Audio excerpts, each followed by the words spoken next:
5.7 Perception. Perception refers to the process of integrating, organizing, and interpreting sensory information into meaningful representations. Bottom-up processing, or data-driven processing, refers to information processing that emphasizes the importance of the sensory receptors in detecting the basic features of a stimulus and the process of recognizing a whole pattern. Top-down processing, or conceptually driven processing, refers to information processing that occurs when the observer draws on his or her knowledge, expectations, and other cognitive processes in arriving at meaningful perceptions. Gestalt Psychology was founded by German psychologist Max Wertheimer in the early 1900s. Gestalt psychologists emphasized that we perceive whole objects or figures, gestalts, rather than isolated bits and pieces of sensory information. Although to some degree we rely on size, color, and texture to determine what an object might be, we primarily rely on an object's shape to identify it. The figure-ground relationship is an important perceptual principle that states that we automatically separate the elements of a perception into the feature that stands clearly out, the figure, in its less distinct background, the ground. The perception of an image in two different ways is called a figure-ground reversal. Perceptual grouping is the way we actively organize elements to try to produce the stable perception of well-defined whole objects. These laws or principles include similarity, closure, good continuation, and proximity. The law of Pragnanz, or the law of simplicity, which encompasses all the other Gestalt principles, states that when several perceptual organizations of an assortment of visual elements are possible, the perceptual interpretation that will occur will be the one that produces the best, simplest, and most stable shape. Depth perception refers to the use of visual cues to perceive the distance or three-dimensional characteristics of objects. Monocular cues are distance or depth cues that can be processed by either eye alone. Relative size. If two or more objects are assumed to be similar in size, the object that appears larger is perceived as being closer. Overlap or interposition is when one object partially blocks the view of another object. The partially blocked object is perceived as being further away. With aerial perspective, far-away objects often appear hazy or slightly blurred by the atmosphere. With texture gradient, as a surface with a distinct texture extends into the distance, the details of the surface texture gradually become less clearly defined. With linear perspective, parallel lines seem to meet in the distance. The closer together the lines appear to be, the greater the perception of distance. With motion parallax, when you're moving, you use the speed of passing objects to estimate the distance of the objects.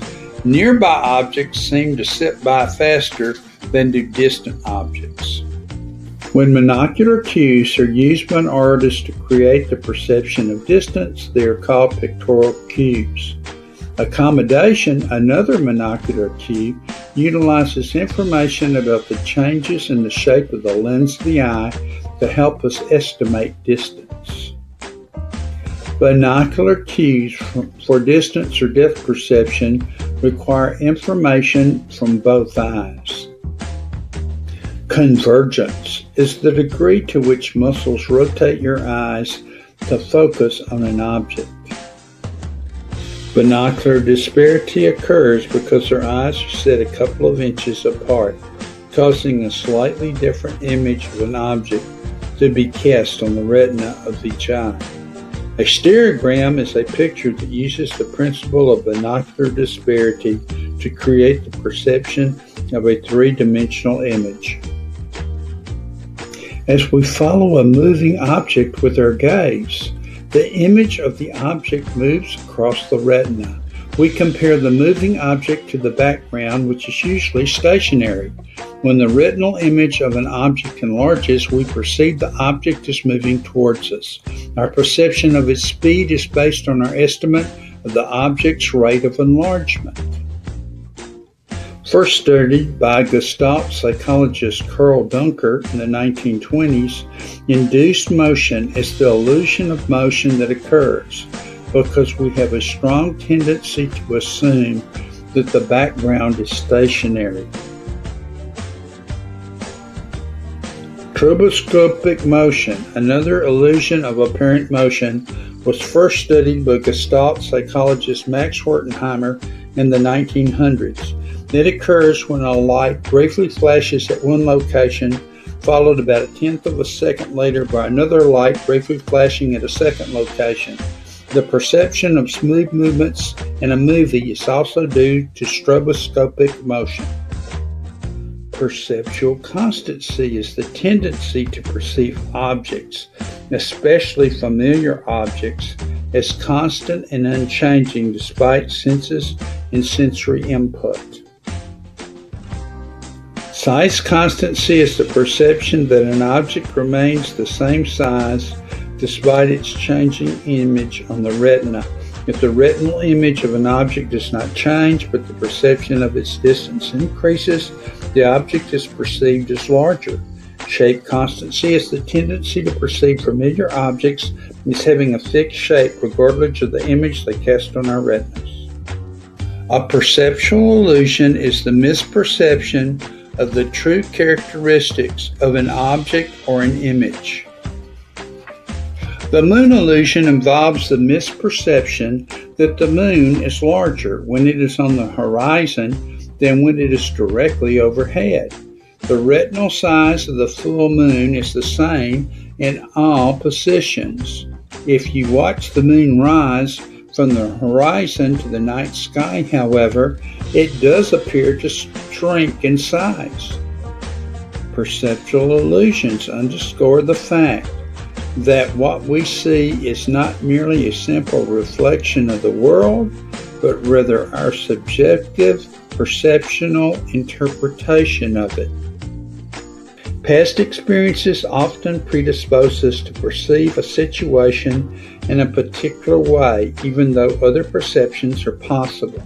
Perceptual set is the influence of prior assumptions and expectancies on perceptual interpretations.